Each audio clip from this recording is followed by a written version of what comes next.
여기 제가 여기도 한 2달 만에 와보는 것 같아요. 아 진짜요? 네, 거의 올 일이 없습니다. 아 이게 2달 동안 안 와도 잘 돌아가나 보네요. 그럼요. 그러니까 저는 비즈니스가 돈 버는 일이라고 생각하지 않아요. 그러니까 스트럭처를 짜는 행위인 거죠. 그러니까 어떻게 하면 이 비즈니스 구조가 나를 위해 일할 수 있는가, 그것만 고민하고 생각하다 보니까 이거 말고도 사실은 되게 다양하게 할 수 있는 일들이 많은 거죠. 실례가 아닌다면 여기서 나오는 매출 순수익으로 평균적으로 한 300 이상은 항상 벌어갔어요. 8월 기준으로 가장 수익이 안 나온 데가 여기예요. 꼴등이에요. 저 달에는 신경 많이 썼는데 근데 꼴등인데도 300 넘었거든요. 순수익이. 나쁘지 않죠? 지은 씨, 노란 우산 한번 써보실래요? 아, 소기업 소상공인을 위한 노란 우산 맞죠? 휴식이 필요할 땐 마음 편히 쉴 수 있고 수준 높은 문화생활도 즐기고 내 몸 위해 건강도 챙기고 사업 관련 자문도 돈 한 달간 노란우산 앱이나 홈페이지를 통해 가입한 전원에게 네이버페이 3만원 쿠폰과 95명을 추첨하여 더푸샵 마사지 10만원 거 2매를 증강한다고 하니 평소에 노란우산 공제에 관심 있으셨던 분들은 프로모션 기간 내에 가입해보시길 바랍니다. 열려라 희망자산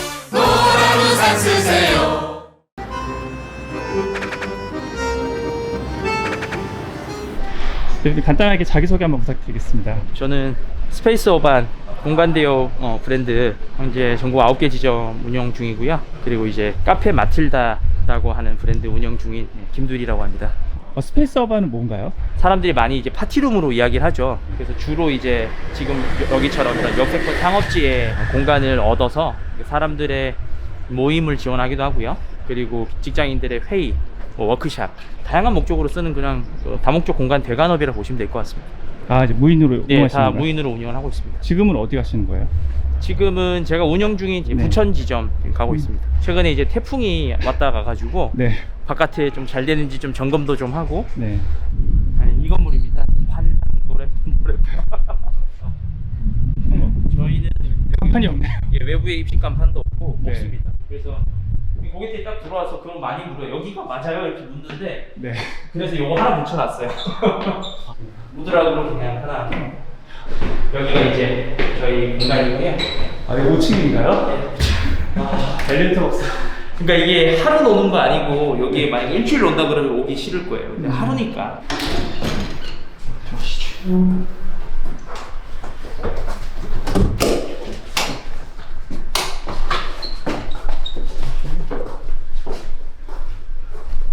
여기가 실내 공간이고 여기는 이제 그 외부에 같은 층에 네. 테라스가 이렇게 있어요. 이제 뭐 테라스가요? 예, 밖에서도 이렇게 모임을 가지실 수가 있고. 아 여기는 몇 평인가요? 여기가 실내 공간은 한 13, 14평 네. 정도 했던 것 같아요. 그러니까 여기 방이 2개가 또 있거든요. 여기는 이제 모임 하시다가 네. 휴게 공간 비슷하게 쉬시고 싶은 분들 여기 보드 게임류도 막 있고 하거든요. 네. 그래서 여기는 이제 드레스룸이라고 해서 네. 그러니까 여기가 루프다 보니까 네. 잔디가 좀 예쁘잖아요. 그래서 브라이덜 샤워 하시는 분들 위해서 별도로 이제 이 공간을 대관하게 되면 네. 여기 있는 드레스도 다 입으실 수가 있고 이런 장식품들 밖에 소품들 밖에 네. 갖고 나가셔서 사진도 촬영하실 수가 있고 아. 그 여기는 원래 여기 다 원룸 고시텔이었어요. 네. 그래서 옷장으로 쓰이던 공간인데 일단 이렇게 데코를 좀 해놨죠. 지금 하시는 사업이 예. 흔히들 파티룸이라고 많이 칭하잖아요. 스테이라고 이야기하죠. 아. 고객들이 그렇게 부르기 때문에 네. 저희도 마케팅이나 이런 것들 파티 이름으로 많이 이야기를 합니다. 근데 네. 우리가 파티 그러면은 뭐 막 음악 틀어놓고 춤추고 막 술 마시고 이런 것만 생각하잖아요. 네. 근데 실제로 고객님들 여기서 모임하시는 거 보면은 주로 사진 많이 찍으시고 인스타 올리신다고 네. 뭐 TV로 이제 틀어놓고 영화도 보시고 노래방도 하시고 근데 그런 공간을 그냥 단순히 파티룸이라고 부르기 좀 애매하긴 하죠. 이게 이런 공간을 정확한 직칭은 다목적 공간 대여인데 정확한 이런 말이 좀 어렵잖아요. 네네. 그러니까 대부분 이제 파티룸 그렇게 이야기하시는 것 같아요. 이게 좀 시래기가 네. 좀 안 예쁘게 지금 정리가 되어 있는데 네. 그래서 여기서 실제로 모임을 가지실 때는 이런 식으로 이제 가제보거든요. 네.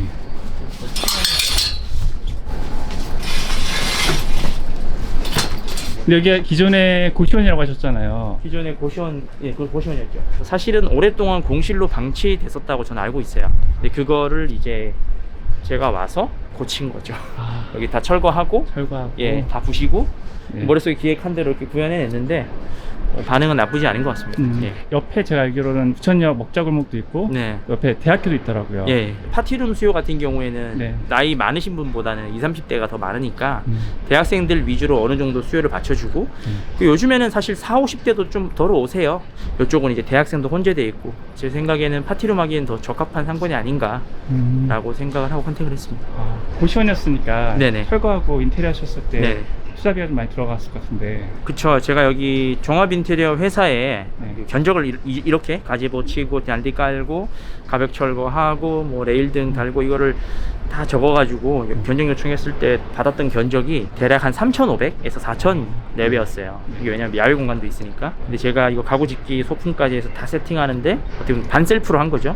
그러니까 제가 종합 인테리어 회사 역할을 해서 개별 발주 다 넣고 해서 한 게 1,100만 원 정도 들었어요. 그러니까 많이 반셀프로? 아꼈죠. 예, 반셀프로. 즉 이 잔디 있잖아요. 네네. 이거 중국에서 시킨 건데 타오바오에서 사서 이게 아, 자재비를 아끼려고 타오바오에서. 아, 그렇죠. 타오바오에 샀죠. 타오바오에 사서 네. 여기 1층 도착했는데 여기가 엘베 없는 5층이잖아요. 네. 이거 제가 들고 올랐어요. 그래서 오픈 한번 하면은 아우 정말 체력이 많이 고갈돼요. 여긴 진짜 에너지를 좀 많이 쓴 공간이었던 거죠. 근데 여기 공간이 네. 사실 그 비포를 보시면 네. 정말 난이도가 있었어요. 여기 지금 여기가 완성도가 좀 떨어지긴 하는 게 제가 셀프로 해서 여기 보시면 여기 가벽 흔적이 다 있죠. 네네. 가벽 흔적이 있고 빠데질이라고 그러죠. 네네. 빠데로 이렇게 마무리한 건데 이거 제가 했어요. 아. 사실 견적을 아낀 만큼 제 노동력을 투입한 거죠. 와이프랑 저랑 둘이서. 그래서 오픈하는데 여기는 진짜 한 20일 걸린 것 같아요. 여기 가장 오래 걸렸던 지점이에요. 아, 20일 오래 걸린 거예요? 오래 걸린 거죠. 제 기준에. 저는 보통 빠르면 4일에도 오픈하거든요. 4일이에요? 이게 이제 대부분 이제 준비되어 있는 매물 구하려고 노력하는 편이니까. 그래서 가구가 필요한 매물들은 잘 안 건드려요. 특히 이런 거 한번 해보고 나니까 너무 이제 힘든 거예요. 잔디 저거 갖고 올라오고 막. 이 TV도 한 75인치 같은데. 정확히 아시네요. 이것도 이제 제가 이제 공동구매로 협회 조합원들 가격으로 뚫어놓은 업체가 있어요. 그래서 제가 오픈할 때마다 이제 배송기사 항상 같은 분이 오시거든요. 이제 그분하고 친해져가지고 이제는 둘이 합도 잘 맞아. 이제 항상 제가 4층, 5층 막 이러니까 네. 들고 올라오는 거 정말 많아요. 근데 아까 말씀하신 것처럼 멀리서 보면 인테리어가 깔끔해 보이지만 좀 디테일하게 가까이서 보면 조금은 그렇죠. 어설프죠. 셀프한 부분이 좀 보이긴 하네요. 맞아요. 타일도 제가 잘못 붙여가지고 네. 삐뚤삐뚤하고 네. 좀 엉성엉성한 부분이 있어요. 근데 고객들이 이게 주거 공간은 아니다 보니까 막 디테일하게 이거 왜 이렇게 마감이 잘 안 돼 있어요? 라고 따지지는 않거든요. 이용하는데 이용상에 불편함이 없게끔. 실용성 위주로. 예, 그렇죠. 예. 저는 사업에 있어서 중요한 게 저는 숫자라고 생각을 해요. 이런 사업들은 특히 사업의 종류로 치면 장치 사업에 해당되거든요. 그러니까 장치 사업은 다른 기타 재료비나 이런 것들이 없기 때문에 제일 중요한 숫자가 장치에 대한 회수 기간이에요. 그래서 이런 장치 사업을 접근하는데 내가 만약에 투자를 했는데 회수가 2년이다. 2년이 지났을 때 수익을 봐야 수익인데 그걸 제가 2년 뒤를 예측하기 쉽지 않잖아요.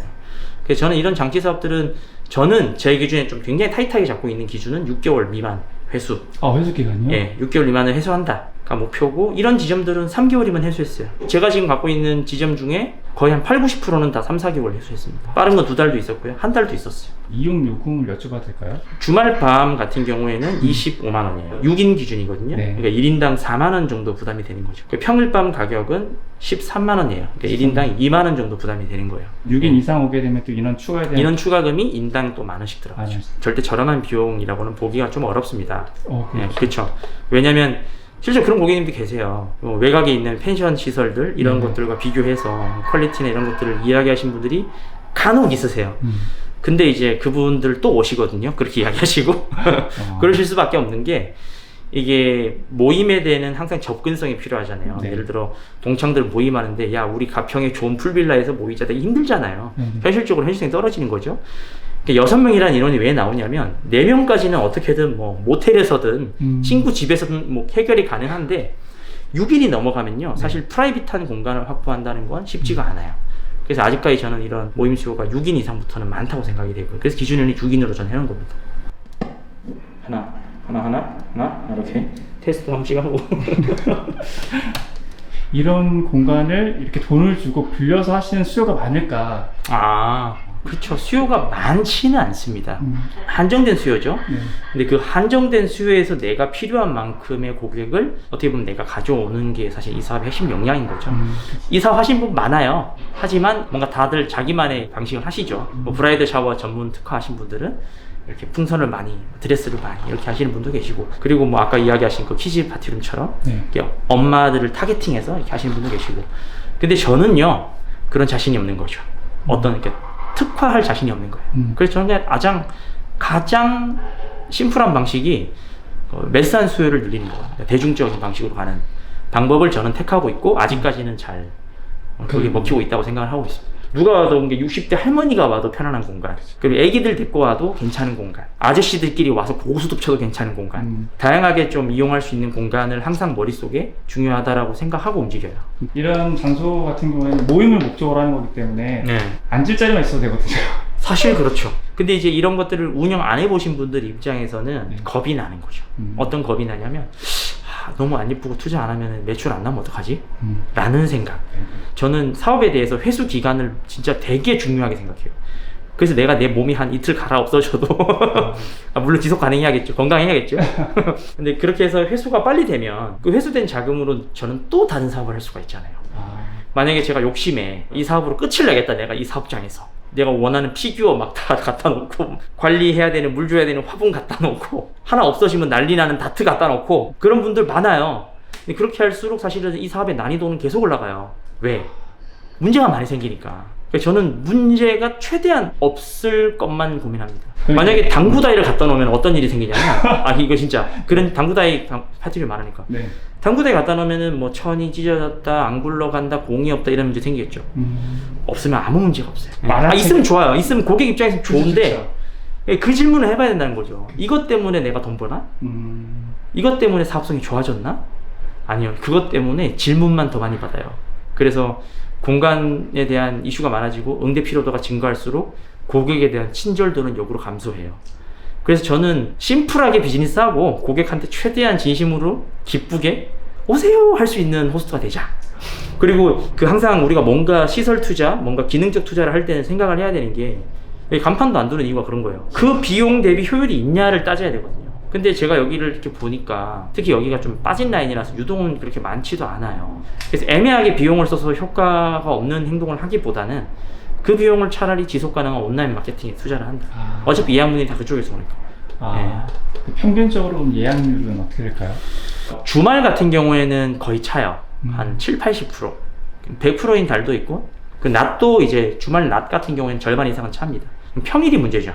평일이 제 생각엔 한 30% 정도 예약률이 되는 것 같아요. 그러니까 30%면요, 평일이 5일이잖아요. 네. 그럼 30% 정도 찬다는 얘기는 한 3일이 비어 있다는 거예요. 근데 저는 그게 이 사업의 사업성에 크게 영향을 주지 않는다는 거죠. 이 공간 자체에 투자한 금액이 많지 않고, 그렇죠. 또 아무래도 고층이고 그렇죠. 평수가 같다 보니까 월세도 좀 저렴할 것 같긴 하거든요. 월세 저렴하죠. 얼마인가요? 월세요? 많이 싸요. 그냥 많이 쌉니다. 60만 원 미만인가요? 네, 미만이에요. 네. 그 정도. 한 주 주말만 지나도 네. 고정비는 끝납니다. 아무래도 술을 먹고 놀다 보면 되게 많이 지저분할 것 같기도 하고, 어떤 기물 파손에 대한 우려도 있을 것 같기도 하고. 그렇죠. 많았죠. 많았어요. 그런 것들을 이제 해결하는 게 이 사업의 사실 핵심 지식이죠. 그러니까 그런 것들을 하나하나를 전부 다 신경 쓰고 싸우고 하면 힘들어요. 지속이 안 됩니다. 아직까지 저는 이 뭐 공간 파손이나 이런 거 정말 많았지만, 네. 배상을 못 받은 적 단 한 번도 없었고요. 그리고 청소하는 임원님들 힘들죠. 근데 이것도 사실은 금액으로 해결하는 거죠. 고객님 보증금에서 어느 정도 차감해서 임원님 더 드리고. 그렇기 때문에 사실 그렇게 어질고 가도 크게 저는 데미지가 없어요. 이게 임원님이 더 벌고 고객이 수긍할 수 있는 사전 작업들만 잘 해놨다면. 이런 일이 생기면은 솔직히 좀 짜증이 나요. 그렇죠. 특히 오픈한 지 얼마 안 됐을 때 막 가벽 부시고 한 분도 계시거든요. 주먹으로. 오픈한 지 이틀 만에 주한점이 그랬어요. 거기서 무슨 싸움을 했는지 가벽을 주먹으로 부셨더라고요. 네. 근데 그런 경우도 사실은 화가 나긴 하지만, 네. 그러니까 저는 이 사업을 할 때 어떤 마인드를 갖고 있냐면, 우리한테는 매일이지만 그분들한테는 정말 특별한 하루잖아요. 네. 그래서 어떻게 보면 조금 그날은 좀 이성 놓고 노실 수도 있다. 저는 이 업이 그걸 위해 존재한다고 생각해요. 그분의 특별한 하루를 위해서. 그래서 이 사업이 지속 가능할 수 있게끔 시스템화하고 구조화하는 게 중요한 거지, 이게 계속 스트레스 받으면 안 되는 거죠. 일 못 하는 거죠. 그래서 이 사업을 직접 정리정돈하고 청소하신 분들이 계세요. 네네. 자영업 받으신 분들이 네. 계신데 오래 못 해요. 왜냐면은 저도 사진으로 봐도 가끔 화날 때가 있거든요. 어떻게 이런 극악무도한 짓을 했다고? 이렇게 흰 벽에다가 구토를 하신 분도 계시고, 처음에 이게 감정적 대응이 되면은 이게 문제는 해결이 안 돼요. 근데 그나마 이게 정리해 주시는 이모님이 그 스트레스 대신 받아 주시잖아요. 네. 근데 저희는 이걸 이제 사실은 금액적으로 구조화해서 풀려고 노력하는 거지. 사실 대표님께서 집 청소하신 줄 알았거든요. 안 하죠, 여기. 네. 다 청소하신. 있어요. 매니저님 다 계세요. 그럼 인건비도 상당하겠네요. 딱 봐도 이거는 건당으로 돌아가야 될 것 같잖아요. 그래서 건당으로 이제 할 수 있는 그런 프리랜서 계약을 좀 많이 하는 편입니다. 중간에 인력이 빠지는 경우도 있지 않아요? 구해지지 않아서? 그게 이제 문제죠. 그냥 내일은 저 안 할게요 하면 할 말 없는 게 프리랜서거든요. 그래서 그 분들을 어떻게 인력 관리하느냐도 굉장히 중요해요. 그분들이 있기 때문에 다 오토로 돌릴 수가 있는 거네요. 그쵸.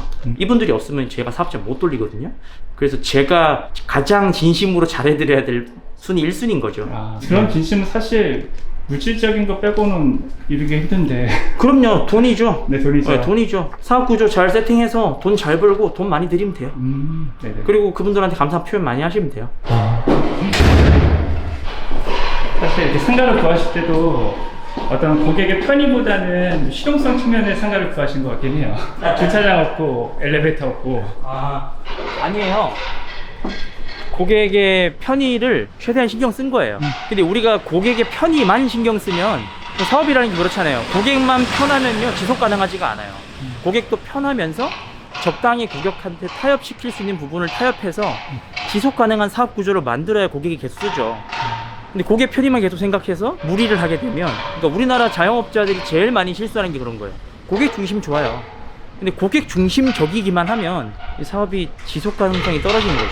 그래서 어떤 부분을 고객에게 납득시킬 수 있는가. 제 생각에는 하루 쓰는 파티룸은 높아도 된다가 제가 납득시키는 부분이에요. 하루니까 올라가면 안 내려와요. 한 번 올라가서 쭉 놀고 내려오는 거 괜찮다. 근데 만약 여기가 뭐 장기대간 일주일씩 에어비앤비처럼 숙박한다, 그러면은 이렇게 높아서는 안 되는 거죠. 엘비 없으면 안 되는 거죠. 그래서 어떤 부분들을 타협시키고 내가 내 비즈니스를 최적화할 수 있는지, 이런 것들을 의사결정하는 것도 되게 중요한 것 같아요.